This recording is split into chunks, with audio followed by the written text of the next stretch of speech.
예, 더 이상 경제 투톱은 없다. 김수현 청와대 신임 정책실장이 경제사령탑은 홍남기 신임 경제부총리라며 정부 이기 경제 라인의 팀워크를 강조하고 나섰습니다. 하지만 여전히 풀어야 할 숙제들이 많아 보입니다. 네, 이런 가운데 정치권이 청와대가 북한으로 보낸 제주도산 귤 200톤을 두고 엇갈린 반응을 보이고 있습니다. 관련 내용 포함한 정치권 소식들 두 분 전문가와 함께 자세히 짚어보도록 하겠습니다. 정태근 전 새누리당 의원, 현근택 더불어민주당 상근 부대변인 나와 계십니다. 예, 어서 오세요. 안녕하십니까? 어서 오십시오. 예. 지난주 금요일이었죠. 경제부총리와 청와대 정책실장이 갈렸습니다. 투톱이 갈렸다. 이렇게 말하면 안 되겠네요. 그렇죠? 이제 원톱이라고 이렇게 자꾸 하니까요. 글쎄요. 원톱을 세운 건지 모르겠습니다. 일단은 새롭게 구성된 진영. 어떻게 홍남기 그리고 김수현 카드 어떻게 보십니까?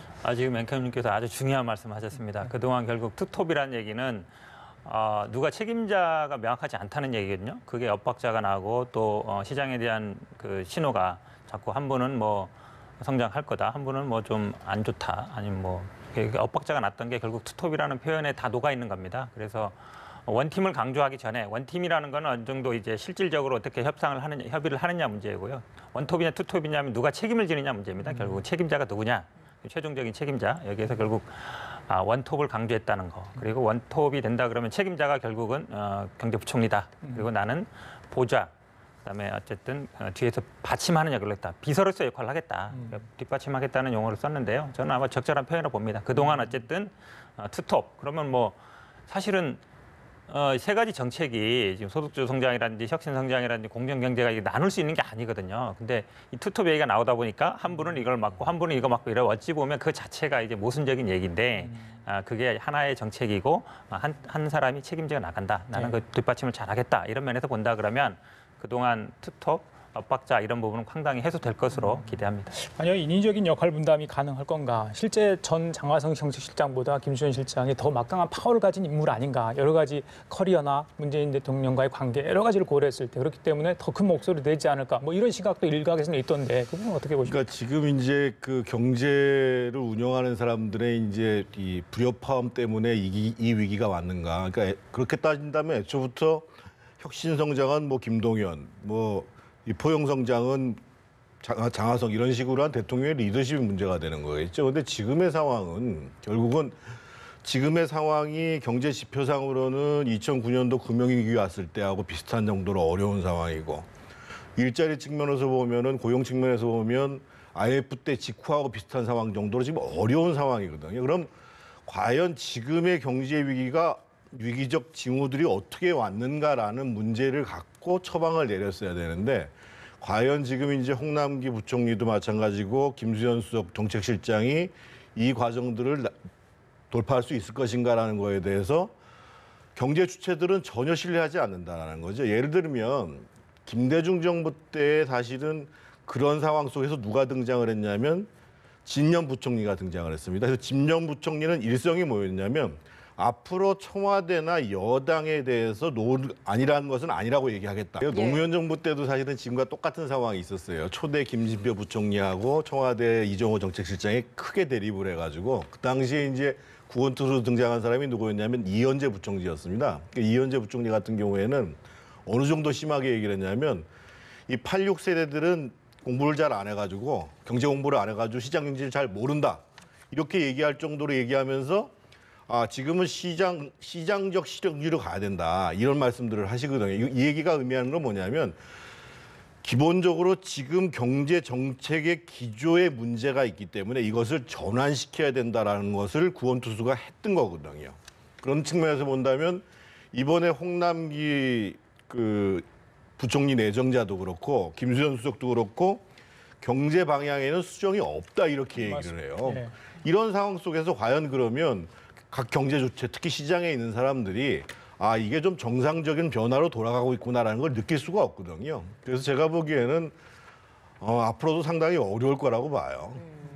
말씀하신 것처럼 뭐 사람이 바뀌는 것도 사실 중요하지만 바뀐 것에 대해서 그걸 체감해야 되는 시장에서는 어떤 반응일까? 이것도 좀 중요할 것 같거든요. 시장은 이런 변화를 지금 어떻게 보고 있을까요? 네, 맞습니다. 그러니까 결국 근데 이 정책이라는 게 저는 너무 좀 과도하게 이론적 측면으로 많이 흘러갔다 이렇게 봅니다. 지금 소득주도 성장이 맞냐 틀리냐 이 부분에 대해서 계속 어찌 보면 논쟁이 지금 1년 이상 되고 있는데요. 과연 이 정책들을 어떻게 실천할 거냐, 현실에서 과연 어떻게 실천되고 있냐 이것도 중요하거든요. 되게. 네.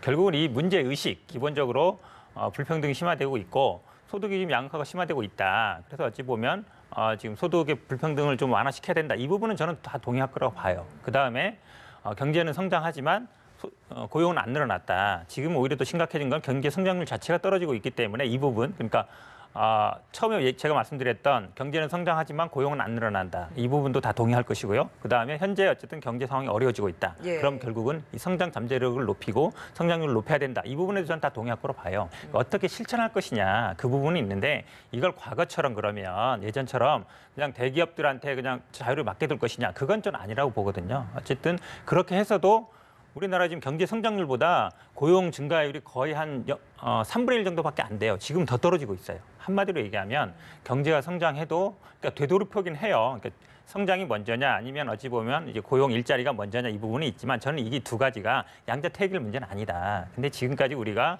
이 고용 문제라든지 아니면 일자리 문제라든지 비정규직 문제라든지 이런 거에 너무 소홀히 했다. 이 부분을 신경 써야 된다는 것이지 기본적인 저도 방침은 경제라는 건 당연히 성장이 돼야 돼요. 경제가 예. 성장이 돼야만이 분배가 되거든요. 그렇다 그러면 저는 이번 아마 그 경제 제2기 경장이 들어오면서는 당연히 현장의 목소리를 듣고 그 어떤 이론적인 부분에 저는 매몰할 필요 없다고 봐요. 혁신 성장이 맞냐. 예전에 창조 경제도 마찬가지였거든요. 창조 경제나 혁신 성장이나 어차피 경제는 뭔가 정부 지원으로 해서 좀 성장을 해야 된다는 내용은 사실 같은 내용이에요. 다른 내용이 아니거든요. 예. 근데 지금 이제 소득주도 성장이라는 게 하나 들어오면서 그러니까 소득을 좀 높이는 게 들어오면서 이게 어찌 보면 이제 기업만이 아니라 근로자 아니면 뭐 이런 부분까지 신경 쓰다 보니까 이 논쟁이 격화되는데 저는 이런 논쟁은 더 이상 좀 의미가 없다. 현실에서 지금 아까 저는 이 부총리 후보자께서 그런 얘기 말씀하셨는데요. 매주가나 듣겠다. 기업의 어려움을 듣겠다. 막 들어서 그 부분이 만약에 반영이 된다면 그러면 이제 어쨌든 부총리로 할 일을 하는 거거든요. 저는 이제 이론적인 어느 게 맞냐. 사실 경제 이론은 이게 19세기, 20세기 이후에 끊임없이 제기된 얘기라서 예. 성장이 성장이 먼저냐, 분배냐 얘기냐 얘기 끝이 없어요. 저는 끝이 없는 얘기라서 예. 저는 오히려 좀 하방으로 가서 실제로 들어가서 현실에 가서 좀 적응할 수 있는 것들을 만들어가면 된다. 저는 이렇게 보고 있습니다. 과거 그 기재부 국장 시절에 이제 그 경제활력대책회의 했던 경험을 좀 살려서 이번에 이걸 다시 부활시키려고 하는 움직임을 좀 보이고 있는 것 같아요. 홍남기 지금 뭐 내정자이긴 하지만 만약에 이제 경제부총리가 된다면 매주 수요일마다 이렇게 소상공인 그리고 중소 대기업인들을 만나겠다라고 이야기를 하고 있는 건데 뭐 이런 것들이 실질적으로 좀 어느 정도 도움이 될 수 있을 거라 보십니까? 아니 언론에서 그 2009년도에 홍남기 실장의 역할을 얘기하시는데요. 그거는 사실은 윤중현 그 기획재정부 장관이 한 겁니다. 그러니까 윤 장관은 딱 들어서자마자 그때 이제 강만수 장관에서 윤 장관으로 옮겨왔잖아요. 하자마자 딱 얘기한 게 뭐였냐면 지금 상황이 굉장히 심각하다. 그래서 예를 들면 성장률 전망치에 대해서 예를 들면 이 정부에서는 시간이 지나가면 풀릴 것이다 이렇게 얘기하잖아요. 그렇게 얘기하잖아요. 윤 장관은 딱 뭐라고 했냐면 지금 성장률 전망치가 내려갈 수 있다. 마이너스로 갈 수 있다. 일자리도 마이너스로 갈 수 있다. 그래서 분명히 얘기하는 게 뭐냐면 시장에 활력을 주기 위해 가지고 고통 분담을 해야 된다. 그리고 과감하게 추경 편성하고 일자리 나눠야 되고 거기에 대기업 노조들도 협력해야 되고 그리고 서비스 산업 경쟁력 강화하기 위해서 규제 과감히 철폐해야 된다. 이렇게 얘기를 하는 거예요.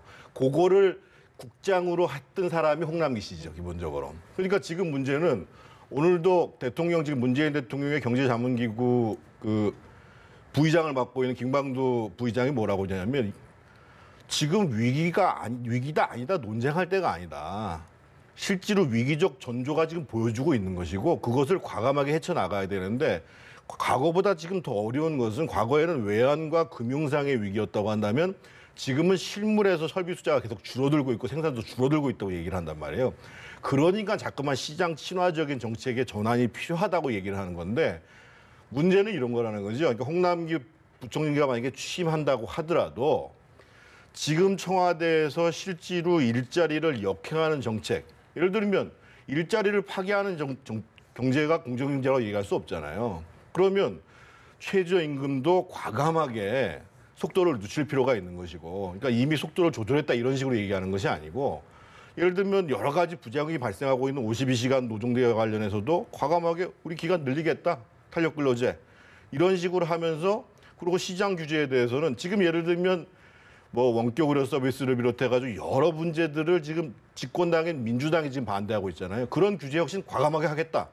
그래서 아까 제가 제일 처음에 말씀드렸던 게 뭐냐면 진념 부총리가 통했던 게 나는 청와대나 여당이 얘기해도 아닌 건 아니라고 얘기하겠다. 그런 경제 리더십으로 가지고 가야 시장의 권위도 서고 시장이 믿고 움직여준다는 거예요. 예.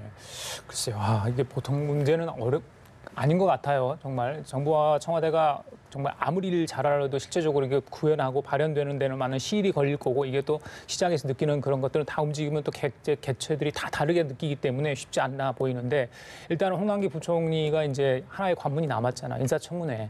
국무조정실장 때는 뭐 인사청문회 거치지 않기 때문에 어떻게 봅니까? 이제 국회 검증 또 언론 검증이 있을 것 같은데, 청문회 통과 가능성은 어떻게 보십니까? 저는 아마 큰 문제는 안 될 것으로 봅니다. 왜냐하면 병역 문제는 있습니다만 이 부분은 아마 좀 더 자세한 정보가 나와야 될 것 같고요. 아마 이번 청문회는 아마 정책 청문회가 될 가능성이 되게 높다. 아마 지금 계속 말씀하신 것처럼 이 정책을 변화시켜야 되는 거 아니냐. 이 부분에 대해서 아마 끊임없이 논쟁이 될 것 같고요. 이 부분은 저는 긍정적이라고 봅니다. 개인적인 어떤 비리 문제나 이런 것보다는 정책 검증을 하는 게 맞다고 보고요.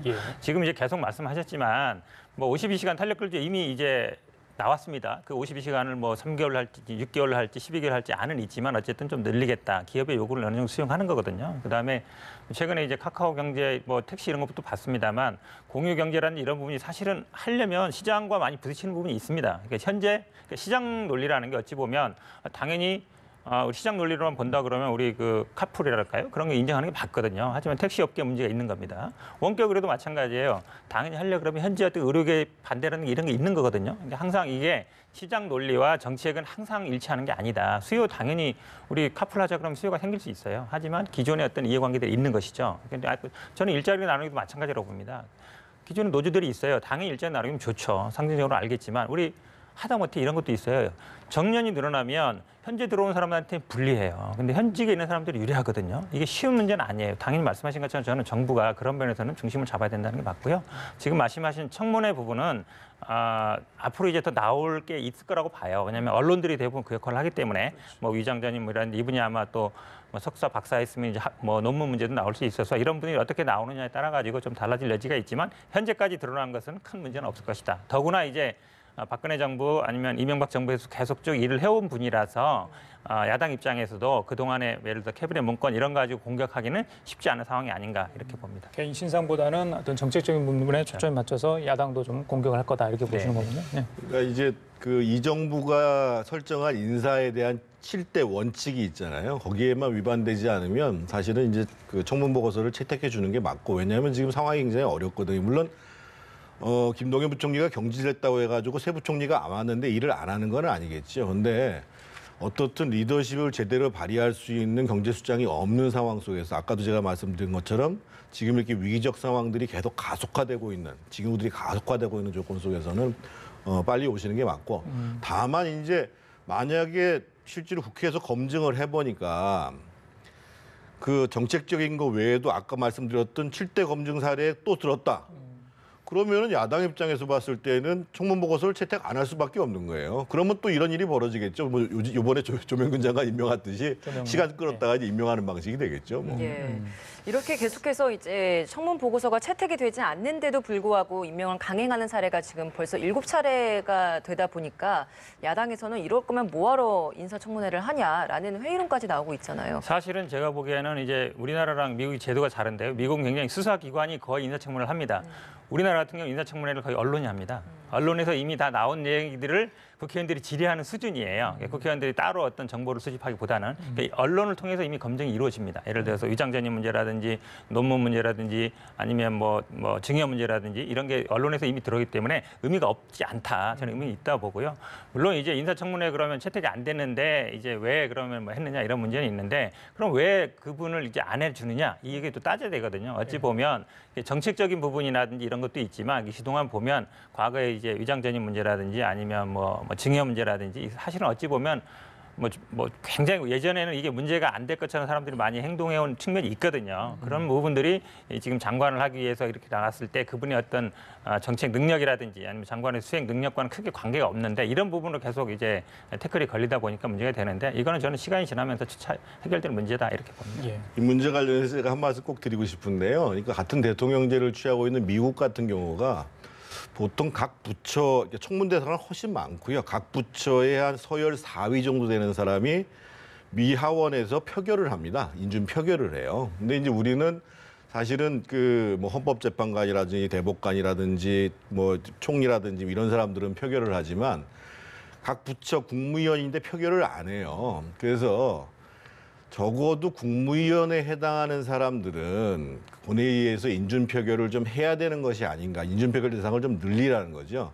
그러면 또 한편에서 그러면은 너무 인사 공백이 많아지고 야당이 다수당이면은 인사를 못 하는 거 아니냐 그러는데 표결을 하게 되면 표결에 통과할 수 있는 사람을 골라가지고 내보냅니다. 그러니까 지금 계속 문제가 되는 게 너무 자기 식구들 쓰는 거 아니냐, 너무 돌려막기 하는 거 아니냐 이렇게 얘기를 하는데 기본적으로 본회의에서 인준 표결을 하게 되면 표결에는 통과할 수 있는 사람을 내보내야 된다.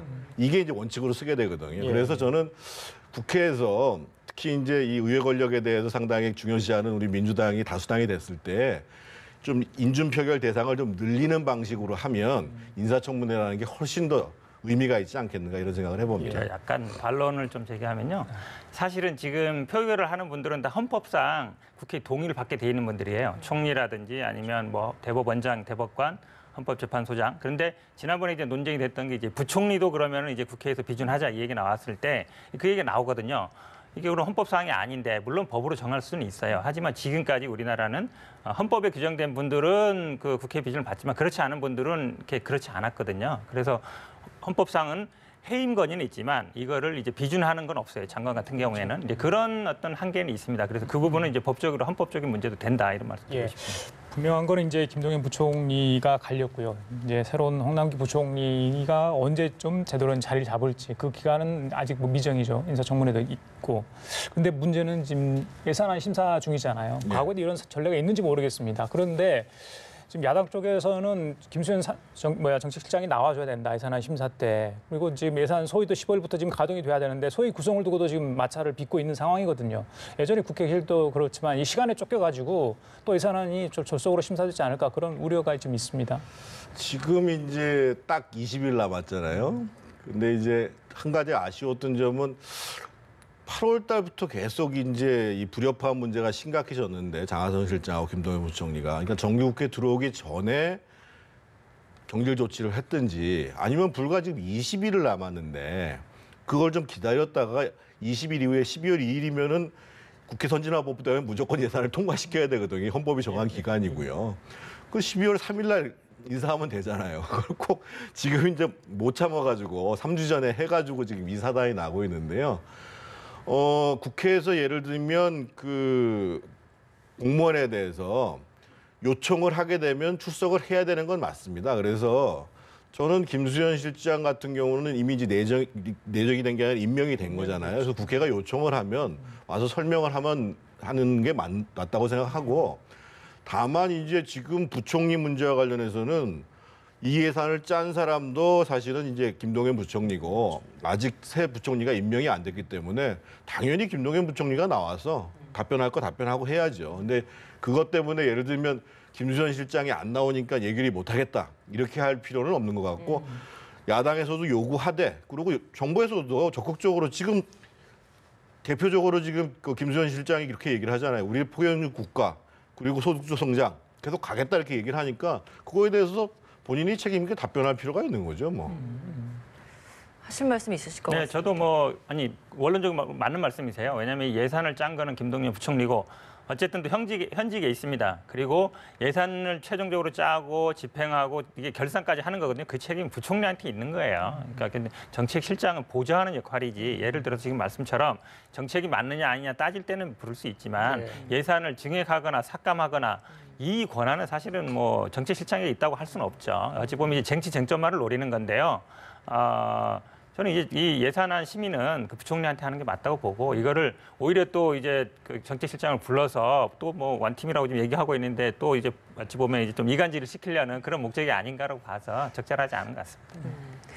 이번에 사실 홍남기 부총리 후보자를 인선하는 데 있어서 이낙연 국무총리의 추천이 있었다라는 이야기가 나오면서 국무총리에 대한 힘이 다시 한번 좀 실리고 있는 것 같아요. 그동안 그 국무총리 스스로에 대한 뭐 인기도 굉장히 높아져 있는 상황이었는데 외교 부분에 있어서도 상당한 좀 힘을 실어주면서 이렇게 대통령이 이런 영향력까지 주는 이유는 저희가 좀 어디에 있다라고 보고 계십니까? 그동안 일단 이낙연 총리가 실력을 보여주셨죠. 그러니까 국회에서 답변할 때도 그렇고, 그러니까 지금 여권에 있는 그 지도급 인사들 중에서 가장 정제된 표현으로 가장 해야 될 얘기를 하고 실제로 이제 지금 내각을 총괄하고 있잖아요. 그런 면에 봤을 때는 문재인 대통령으로 봤을 때는 상당히 이제 신뢰가 갔다고 봐야 되는 거고. 뭐 그 중국 사례하고는 다릅니다. 중국 같은 경우에는 예를 들면 경제 관련해서는 리커창 총리가 많이 가잖아요. 거기는 물론 집단 지도체제 있긴 합니다만 총리, 그러니까 대한민국에서 사실은 실세 총리는 존재하지 않아요. 대통령이 그 압도적인 권한을 갖고 있기 때문에 그럼에도 불구하고 권한을 계속 나눠주겠다. 그리고 역할을 적극적으로 하겠다 하는 거는 상당히 바람직한 방향이라고 생각하고요. 다만 뭐 이번에 홍남기 실장을 부총리로 추천한 거에 대해서는 저는 사실은 동의하기 어렵습니다.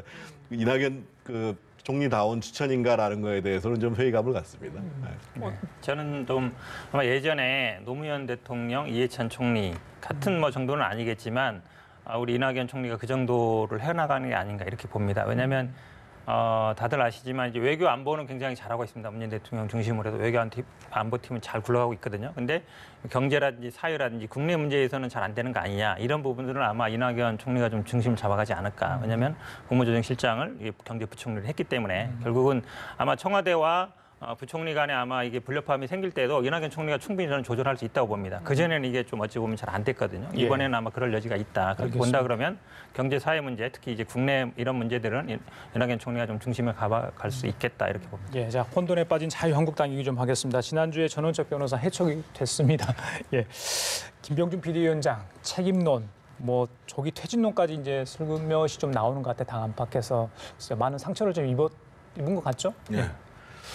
일단 뭐 전당대회는 이제 2월 달까지 하는 것이 불가피하고 그러면 이후에 그러면 김병준 비대위원장의 정치적 역할이 있겠는가라는 점에서 이번에 정치 리더십 이분이 정치를 잘 알고 학자로 뛰어난 분이지만 정치 리더십에 있어서는 상당히 취약한 분이구나. 그러니까 예를 들면 전원책 변호사를 조강특위위원으로 모셔왔으면 그 전에 해야 될 거는 어떤 방향으로 우리가 쇄신을 할 것이다라는 가이드라인을 분명히 정하고 그리고 조강특위가 어떻게 움직일 것인가를 바탕으로 해가지고 운영돼야 되는데 처음에는 정권을 주겠다고 했다가 이 전원책 변호사가 이제 방향에 대해서 뭐 친박 문제, 박근혜 문제, 태극기 보수 문제까지를 다 얘기를 하니까 이렇게 가서는 곤란해지겠구나 이렇게 된 거거든요. 그래서 생각보다 김병준 위원장의 정치적 리더십이 그렇게 이제 탁월하지 못하다라는 이제 평가를 받은 상황이기 때문에.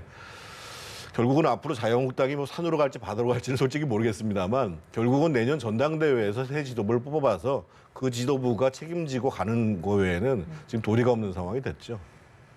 뭐 다음 달에 또 전당 원내대표 선출도 이제 예정이 되어 있기 때문에 뭐 층밖에 또는 뭐 당내 갈등이 좀 다시 한번 출렁이지 않을까라는 이야기도 나오고 있더라고요. 어떻게 보십니까? 근데 원내대표 선거라는 건 의원들만을 상대로 하는 것이고요. 그다음에 의원들은 어느 정도 아마 이런 얘기들 합니다. 이제 이 국민을 상대로 선거하는 것보다 너무 더 어렵다. 왜냐하면 다 찍어준다 하거든요. 다 자기 찍어준다. 그런데 결국은 이제 물론 나중에 표로 드러납니다만 현재는 어쨌든 비박계 후보들이 많은 편입니다. 친박계는 뭐 결국은 얼마나 힘을 모을 수 있느냐 여부인데 비박계 단일화 여부에 아마 저는 결정적인 변수가 있다고 보는데 근데 이런 부분은 있습니다. 지금 원내대표가 뭐 해줄 게 별로 없어요. 그러니까 국회를 구성할 때 원내대표라는 거는 각 상임위 배분 굉장히 중요하거든요. 예. 이번에 예결위라면 예결위 누굴 넣어줄 거냐 이런 게 어찌 보면 원내대표의 힘인데 이미 다 배분이 돼 있어요. 그렇죠. 그다음에 공천권은 사실은 차기 당대표가 갖는 거예요. 물론 이제 원내대표도 힘을 쓸 수 있지만 그렇게 본다면 이 원내대표 선거는 그렇게 큰 이슈가 되지 못할 거다 이렇게 보고요. 결국은 아마 원내대표 나갈지 당대표 나갈지 고민하는 분들이 있을 거예요. 이런 분들한테 중요해요. 예를 들어서 원내대표를 밀어주고 내가 전당대회 나갈 때 나를 좀 지지해달라. 이제 이 정도 선에서 아마 서로 이제 좀 교통정리되지 않을까 보는데 좀 관심을 끌기는 쉽지 않은 상황이다. 이렇게. 김성태 원내대표가 굉장히 강한 발언을 많이 했잖아요. 강성 이미지가 돼 있는데 이후에 한국당 지금 상황에서는 어떤 원내대표가 좀 바람직하다고 보십니까? 내년 원내대표는 굉장히 중요합니다. 왜냐하면 다음 총선, 2020년 총선을 앞둔 마지막 정기국회가 열리는 시점이거든요. 그래서 야당의 입장에서 봤을 땐 여당의 실정을 적극적으로 부각시키고 자신의 대안들을 제시하면서 그것이 국민들한테 호소력 있게 전달될 수 있어야지 사실은 총선의 전망이 있는 거거든요. 그런 측면에서 보면은 지금 언론에서 나오는 것처럼 사실은 지금 그 한나라당 시절부터 시작해서 계속 2011년부터 뭐 친이니 친박이니 계속 이 구도를 가지고 지금 그 원내대표를 해요. 그리고 지금 물망에 오르신 분들 같은 경우도 적어도 그러면 당을 어떤 방향으로 국회 원내 정책을 어떤 방향으로 끌고 가겠다라는 거에 대해서 별로 메시지가 없어요. 그러니까 나오는 얘기가 김성태 원내대표 얘기가 한 놈만 뭐 확실하게 편다. 뭐 이런 식의 얘기가 지금 사람들한테 와닿는 거거든요. 그래서 저는 이제 그 여러분들이 고만고만하게 경쟁을 합니다만 이번에 좀 그래도 자유한국당의 원내대표 선거가 의미가 있으려면 원내대표로 나오시는 분들이 기존의 원내대표와 다른 그리고 특히 차기 총선을 앞둔 마지막 국회까지에 있어서 어떤 전략으로 가겠다라는 분명한 내용과 메시지를 전달할 수 있으면 의미 있는 선거가 되고 그렇지 않고 여전히 뭐 친박이냐 친이냐 중도냐 이런 걸 가지고 얘기를 하면 별 의미 없는 선거가 되는 거죠. 뭐. 원내대표 선거가 이후에 내년 2월 정도에 있을 전대에도 영향을 미칠까요? 어떻게 보십니까? 개파 간의 어떤 서로 당연히 영향을 미치죠. 왜냐하면 이제 내년 전당대회에 나오시려고 하시는 분들이 이미 자기하고 가까운 분들을 사실은 원내대표를 시키려고 이제 사이드에서 밀지요. 미는데 하여간 지금 이 소위 이제 비대위가 와서 혁신이 잘 안 되는 통에 상당히 어렵게 됐어요. 지금 도대체 그간의 과정이라는 것 그리고 앞으로 확실히 자유한국당을 제일 대한야당으로 봐야 되는가라는 거에 대해서 국민적으로는 계속 지금 불신감이 높아져 가기 시작했어요. 예, 알겠습니다. 다른 이야기 좀 해보도록 하겠습니다. 어제 이제 청와대에서 북한으로 귤 200톤을 지난번 송이버섯의 담례로 보내기로 했는데 여기에 대해서 이제 또 정치권에서 시끄럽습니다. 홍준표 전 대표. 귤박스에 귤만 들어있다라고 믿는 국민 몇 명이나 되겠냐. 그럼 귤 말고 뭐가 들어있겠느냐라는 또 되물은 질문도 많이 나오더라고요. 돈 들었냐 아닌가 보는 것 같은데 제가 사실은 우리 집이 귤농사 짓습니다. 아, 그래요? 제주도고요. 귤농사 짓는 집안인데 어찌 보면 이제 우리 그 미풍양속이라는 게 우리나라 그동안의 어떤 관례라는 게 우리 결혼 때도 그렇고요. 뭐 선물을 받으면 답례하는 게 어찌 보면 인지상정입니다. 그리고 뭐 가격으로 따져도 금액이 오히려 송이버섯이 더 비싸면 비싸지 감귤이 더 비싸지는 않거든요. 그리고 이런 것까지 저기다가 뭐가 들었냐 오히려 이런 댓글을 저는 봤어요. 오히려 남북의 평화를 바라는 국민들의 마음이 들어있다. 그러니까 이런 정도의 아마 홍준표 대표가 계속 세게 발언하면서 존재감이 있는 것 같은데요. 기본적으로 국민들은 알고 있습니다. 남북의 어떤 평화 이 정도는 용납되는 거다. 이거를 뭐 유엔 제재 문제라든지 아니면 그렇게 뭐가 들었냐 이렇게 따진다 그러면 국민들이 아마 그 자유한국당이 아직도 그러고 있구나 이렇게 생각할 거라 봐서 저는 아마 괜히 쓸데없는 말을 했다 이렇게.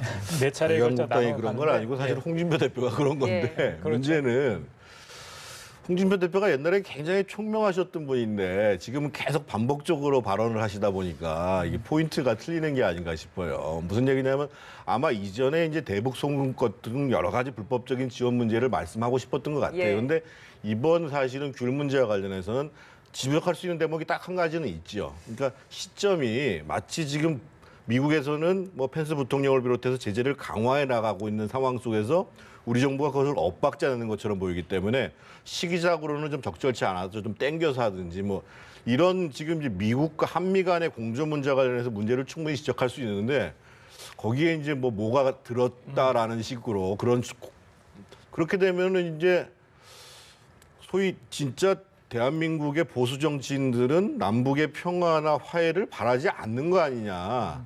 이런 잘못된 인식을 줄 가능성이 있거든요. 예, 그래서 이번만이야 여러 번 적절치 않은 말씀을 하시는데요. 좀 예. 적절치 않았어요. 알겠습니다. 그 마지막 하나만 짧게 여쭤볼게요. 이번 국정감사 최대 이슈였죠. 사립유치원 비리 의혹 관련해서 박용진 3법 오늘 이제 법안 심사 소위에서 이 문제가 올라옵니다. 네. 그런데 이제 한유총 쪽에서 여야 국회의원들 상대로 굉장히 로비를 하나 봅니다. 수정 관련해 수정 법안도 이렇게 제출을 요구를 하는 그것도 제출을 하고 있는 상황이고 여론전을 펴고 있는 상황인 것 같은데 어떻게 될 거라고 보십니까? 이 법안이 사실은 큰 게 아니에요. 어쨌든 그 국가 회계 시스템을 써라. 그다음에 회계 앞으로 돈을 잘못 쓰면 이 부분에 처벌받을 수 있다. 어찌 보면 이제 공적 경우를 끌어들이는 건데 이 부분에 대해 그동안 안 해왔기 때문에 굉장히 이제 논란이 되고 있는 건데요. 대부분의 80, 90% 국민들이 아마 학부모들이 다 이거 동의할 거라고 봐요. 아니 정부에도 지원을 했는데 왜 감사를 안 받아? 그 돈을 왜 개인적으로 쓰는데 왜 처벌을 안 받아? 당연히 그런 의문이 있어서 이 부분에 대해서 아마 야당 측에서 너무 이게 좀 졸소가 아니냐 이러는데 이미 공감대 형성돼 있고 그동안 오히려 오히려 신경 안 쓰던 부분이 드러난 부분이라서 저는 이번 국회 반드시 통과될 부분이다 이렇게 봅니다. 한국당이 이걸 지지부진하게 끌고 있는 거 아니냐 박용진 의원은 이렇게 좀 주장을 하던데 그건 아닌가요? 저는 그래서는 안 될 거라고 보여집니다. 근데 다만 지금 이제 예상을 했습니다만 사립유치원 원장님들이 굉장히 무리하게 지금 이제 여러 가지 압박들을 동원하면서 하잖아요. 그러면 이제 피해가 사실은 학부모들하고 원아들한테 갈 가능성이 크기 때문에 만약에 그 한유총 쪽에서 왜 이렇게 서두르냐는 식으로 하면 당신들 와서 다 얘기해 봐라 해서 가장 좋은 거는 정기국회 때 통과를 시키고 만약에 그렇지 않으면 어차피 정기국회가 끝나고 나서도 그 회기 연장을 새로 임시국회 소집할 수 있거든요. 그래서 예. 어떻든 올해 안에 끝내는 걸로 하되 당신들 할 얘기 다 해봐라. 거기에 대해서 우리가 분명히 답변을 해주겠다 해서 마치 밀어붙인서 통과시키는 모양새는 보여줄 필요가 없고 하지만 적어도 올해 안에는 마감하는 방법으로 자유한국당도 협조를 해야 된다고 봅니다. 저는. 알겠습니다. 지금까지 전태근 전 새누리당 의원, 현근택 더불어민주당 상근 부대변인과 함께 얘기 나눠봤습니다. 말씀 잘 고맙습니다. 들었습니다.